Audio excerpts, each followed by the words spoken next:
चलिए अब हम लोग जो है क्लास 8 के पढ़ेंगे क्षेत्रमिति, जिसको हम लोग मेंसुरेशन कहते हैं, जिसमें हम लोग एक्सरसाइज 13.3 का 8 नंबर हिसाब पढ़ने वाले हैं। 8 नंबर हिसाब में देखिए क्या कह रहा है।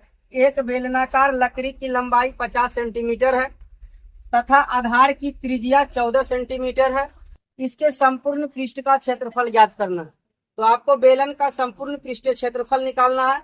आइए हम लोग बेलन का संपूर्ण पृष्ठीय क्षेत्रफल निकालते हैं। सबसे पहले हम बेलनाकार एक लकड़ी बना देते हैं। देख सकते हैं ये बेलनाकार लकड़ी है।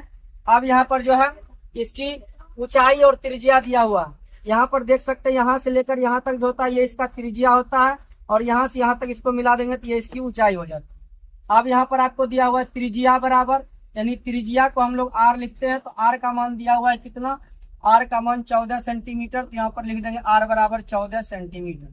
अब इसमें दिया हुआ है इसकी ऊंचाई, ऊंचाई कहिए या इसकी लंबाई कहिए, लंबाई को हम लोग ऊंचाई ही कहते हैं, ऊंचाई को हम लोग एच कहते हैं। और एच बराबर दिया हुआ है कितना, तो एच बराबर दिया हुआ है 50 सेंटीमीटर। तो एच बराबर हम लोग लिख लिया 50 सेंटीमीटर। अब हमको कहा जा रहा है इसका संपूर्ण पृष्ठीय क्षेत्रफल ज्ञात कीजिए। अब हम लोग संपूर्ण पृष्ठीय क्षेत्रफल का सूत्र लगाएंगे। तो यहाँ पर लिखेंगे बेलनाकार लकड़ी का संपूर्ण पृष्ठीय क्षेत्रफल बराबर बेलनाकार लकड़ी का संपूर्ण पृष्ठीय क्षेत्रफल बराबर, तो बेलनाकार लकड़ी का जो संपूर्ण पृष्ठीय क्षेत्रफल होता है यह होता है 2 pi r into r plus H. अब सबका मान यहाँ से रख देंगे आर और एच का, और पाई का वैल्यू रख देंगे तो आपको आंसर निकल जाएगा। तो 2 का 2 हो जाएगा, पाई का हो जाएगा 22/7 गुना आर। आर त्रिज्या है, त्रिज्या बराबर 14, तो आर की जगह पर रख देंगे 14, आर प्लस एच। आर है 14, एच है 50, यहाँ पर रख देंगे 14 प्लस 50। अब हम कटा देंगे, 7 से कटाएंगे 14 दो बार में, 2 को 22 से और 2 से गुना करेंगे तो 22 दूनी 44, 44 को 2 से गुना करेंगे 88, गुना 14 में 50 को जोड़ देंगे तो 50 और 10 60 है, 4 हो जाएगा 64। अब हमको 88 को 64 से गुना करना है। गुना करने का एक ट्रिक है, उस ट्रिक को हम लोग देखते हैं। यहाँ पर देखिए 2 अंक का किसी भी संख्या को अगर गुना करना हो, इसको हम लोग यूं गुना कर लेंगे मात्र 10 सेकंड में।